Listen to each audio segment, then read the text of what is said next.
Allô tout le monde, j'espère que vous allez bien. Je suis présentement dans un hôtel à Angers parce que dans 2 heures environ, je donne une conférence à l'université de Angers pour environ 400 étudiants. Et parmi les étudiants ce soir, il y a si je suis ici surtout, c'est grâce à la fille de Guy qui est juste à côté de moi, Guy Pronier, hein? Oui. C'est son nom de famille. Eugénie, c'est sa fille. Et Eugénie m'a écrit il y a quelques mois pour me demander, elle avait beaucoup d'audace, de me demander de venir parler aux étudiants de l'Université de Angers gratuitement, elle n'avait pas de budget. Elle m'avait demandé ça parce que elle m'avait écrit que son père m'avait vu, il y avait comme une année avant, il y a un petit bout de temps. Et dans son groupe de dirigeants d'entreprise, ça avait changé la vie de quelques personnes dans le groupe. Et elle m'a demandé, peux-tu venir dire aux étudiants ce que tu as dit à mon père et à son groupe il y a un an. Donc, c'est pour ça que ce soir, je suis à l'Université de Angers. Et j'aimerais que Guy, et j'ai aussi Agnès, qui est juste à côté de moi, à qui je vais parler dans quelques secondes, j'aimerais que vous me racontiez ce qui s'est passé, parce que moi, je l'ai appris après ça. Ce qui s'est passé après mon passage dans votre groupe de l'APM, ça c'est un groupe de dirigeants d'entreprise, une vingtaine. J'ai fait une conférence pour vous le matin, j'ai fait un atelier toute la journée avec vous. Et ça a changé, en tout cas, des choses dans vos parcours. Et j'aimerais que vous me racontiez qu'est-ce qui s'est passé. Parce que là, je viens d'apprendre ça aujourd'hui. Là. Tous les trucs sont. Ben, j'en savais un petit peu, là, mais j'en ai appris plus. Alors, si c'est concernant mon cas, Ouais, ben, on va commencer avec voilà, votre cas. hein, c'est le plus simple. Un peu plus d'un an, effectivement, conférence ou intervention de Daniel qui m'a interpellé sur le fait que même si j'avais fait plusieurs changements dans ma vie, ça repositionnait les phases de changement. Les phases où quelque part, je m'ennuyais, si on peut dire ça comme ça, Oh, on peut dire qui ça. était annonciateur d'un changement à venir, où il fallait trouver quelque chose pour pas se laisser tomber dans la routine. Et effectivement, il y a un an, pour mon cas, mon rêve c'était d'aller naviguer, mais naviguer en prenant le temps, naviguer en découvrant les pays, naviguer en découvrant les gens, prenant le temps d'aller discuter, découvrir les tas de choses formidables qui nous entourent. Et ce que je faisais naviguer, je le fais, mais je le faisais en course, donc je m'arrêtais pas. J'allais très vite d'un point à un autre. Donc, pendant la journée de sortie de zone, qu'est-ce que tu as réalisé? À quoi ça t'a fait penser? Qu'est-ce qui s'est En passé? fait, c'est surtout que je me mettais des blocages, mais des blocages qui n'étaient pas forcément des vrais blocages. C'était quel blocage? Ouais, c'était une excuse et une défaite. C'était des excuses que je mettais sur le plan financier, sur le financier. fait de dire que j'avais déjà un bateau de course et que c'était pas la peine d'avoir un autre bateau pour habiter dedans. C'était compliqué d'en avoir deux et ainsi de suite. Et en fait, donc, qu'est-ce qui s'est passé? quand cette journée, et à un moment où tu es venu nous chercher en nous disant mais c'est une vraie excuse ça, c'est pas quelque chose qui c'est réel ou c'est quelque chose qu'on peut contourner. Et je me suis rendu compte qu'effectivement toutes ces excuses que je me mettais dans ma tête pour ne pas réaliser ça et être heureux de le faire comme je le suis aujourd'hui, bah, c'était des fausses excuses. Et donc je les ai levées les unes après les autres assez rapidement puisque dans les 10 jours après l'intervention, on était parti en Angleterre chercher un bateau pour réaliser... 10 jours voilà. Après mon intervention, vous étiez parti en Angleterre à bateau. On s'était dit, allez hop, soyons fous, on y va. Soyons fous. Et puis on fonce, on verra bien.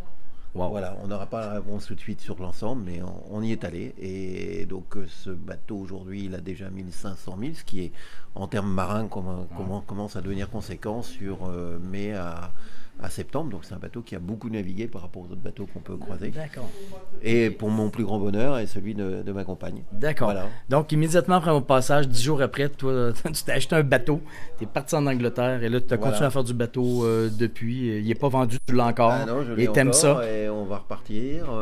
Ça m'a permis de renaviguer en solitaire, de faire cet été 3 semaines en faisant le tour des bons restos, des bars, des gens qu'on avait envie de voir. Voilà, de vivre d'une manière très différente de ce qu'on faisait et pour notre plus grand bonheur. Et finalement, c'était quelque chose qui nous manquait. Et si je n'étais pas passé à Nantes il y a un an, qu'est-ce qui serait passé? Bah, je pense que je serais resté dans ma routine de continuer à régater, aller à un point à un autre très vite pour me battre contre les autres et puis pas accéder à ce bon moment. Cet été, c'est la première fois que je lis 3 semaines, enfin pendant 3 semaines, je lis 3 bouquins dans le bateau.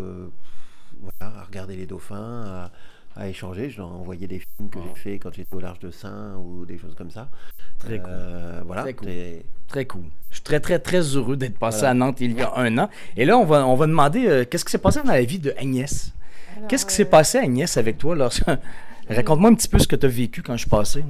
Alors moi, j'étais dans une période un peu difficile où mon entreprise que je dirige depuis plus de 35 ans, 35 ans, c'était à devait toi. passer, oui, c'est à moi, je devais passer à une autre phase, mais je suis quand même hyper active et j'avais un sentiment de vide devant moi. Même avec une grande entreprise dans le plastique. Oui, une belle entreprise que j'aime beaucoup. Et en fait, je ne savais pas où aller. Et puis, tu nous as simplement posé la question, qu'est-ce qui est trop beau pour toi? Et on s'est mis en groupe. Et j'étais jamais venue à cette idée. J'ai dit, qu'est-ce qui est trop beau?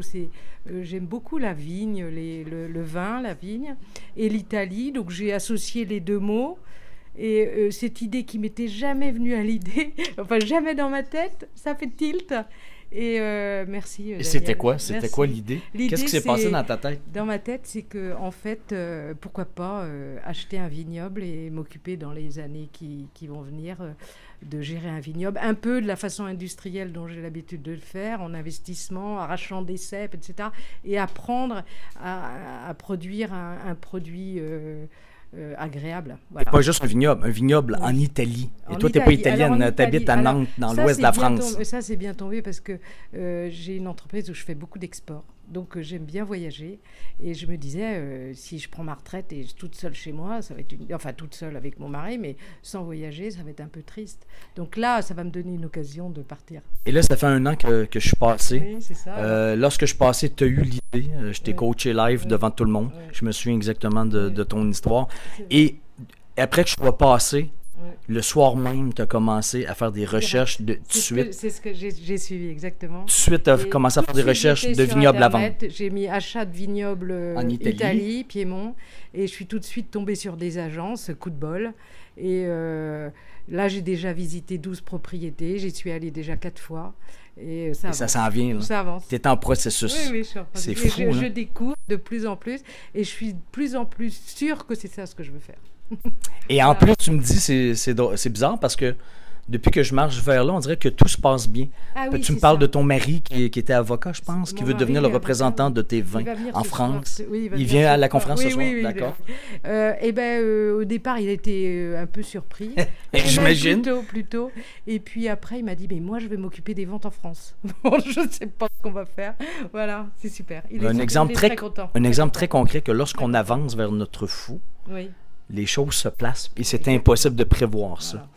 Et ce qu'il faut, c'est que tu n'avais jamais... J'espère quand même que, j'en ai parlé autour de moi, que ça va communiquer à d'autres, que les gens vont se dire, mais mince, on fait un boulot depuis des années, où on n'ose pas faire des choses, que les gens disent, allez, il faut un peu d'audace, quoi, un peu, on lâche. L'avenir appartient qu'aux audacieux. Voilà. Et la vie, elle est courte aussi, hein. C'est pas plus tard. Il faut le faire tout de suite, aller sur son ordinateur tout de suite. Voyez-vous, ces deux exemples très, très, très concrets. Et même que dans votre groupe, il y a d'autres exemples parce qu'il y a un gars, son truc de fou. Je sais pas ce qu'il fait dans la vie, lui qui est sculpteur. Là. Lequel est sculpteur? Il fait quoi dans la vie? Il a une entreprise de quoi? Là? Il est directeur informatique. Il est directeur informatique et quand je l'ai coaché avec vous, je me souviens encore de son histoire, son truc de fou. Là, lui, c'était de... Il me disait, moi, je ferais des sculptures et j'aimerais ça que ça soit affiché dans les lieux publics. Oui. Comme du street art. Ouais, street art. Et à la fin, je me souviens, il me disait, le blocage et sa défaite, c'était, je peux pas faire ça, là. Ça prend des permis, c'est compliqué, la ville ne voudra pas. Puis je me souviens encore, là, comme si c'était hier, je dis, on s'en fout de la ville, là. On s'en fout des permis. Tu n'as aucune permission à demander à personne, tu vas aller les mettre la nuit, pendant que personne ne va te voir. Et c'est ce qu'il a fait, là. Il y a des gens de leur groupe qui m'ont montré des photos. Il va mettre la nuit des sculptures sur des murs. Il n'a même pas le droit de faire ça, mais on s'en fout. Des échelles, il les met très très haut pour pas qu'on les attrape, mais il les colle. Alors il a testé plein de colles. Je crois qu'il en a mis déjà 5. Et lui, il est super motivé. Lors de leur dernière réunion, il montrait ses nouvelles statues qu'il allait mettre. Il continue. et il prend des photos, il continue. Là, lui, il y a une valve qui s'est ouverte dans sa tête, là, un peu de folie. Là. Je pense Et que... Il est très heureux. Il paraît qu'il faut être fêlé pour laisser entrer la lumière. Hein, c'est ça. Mais ça revient à l'expression. Une petite fêlure, puis qu'une fois que la lumière entre, là, après ça, elle veut juste entrer encore plus. Et ça mène à des trucs de fou. Vous êtes deux exemples d'histoires très surprenantes et agréables, qui mettent du piquant dans la vie. Hein, faire du bateau, avoir un vignoble en Italie, ça met du piquant dans la vie. Peu importe c'est quoi le résultat ou ce que ça donne. C'est... Vous n'avez pas changé de travail ou de carrière, c'était le bateau. Vous, c'est un changement quand même plus drastique de carrière et de vie, mais il n'y a pas deux sorties de zone pareilles. Donc, ça ne sert à rien d'essayer de comparer nos rêves. On a 7-8 milliards d'empreintes digitales différentes sur la Terre, 7-8 milliards de bulles de rêves. Un vignoble, un bateau, l'autre, c'est de faire des sculptures, mettre ça dans des lieux publics. Voyez-vous comment c'est fou et c'est... Moi, c'est ce qui me passionne le plus, c'est que c'est très, très, très varié. Il n'y a pas deux histoires pareilles. Mais vous êtes deux exemples très, très, très concrets que lorsqu'on commence à se poser des vraies questions, on obtient parfois des résultats surprenants qui nous mènent vers du fou.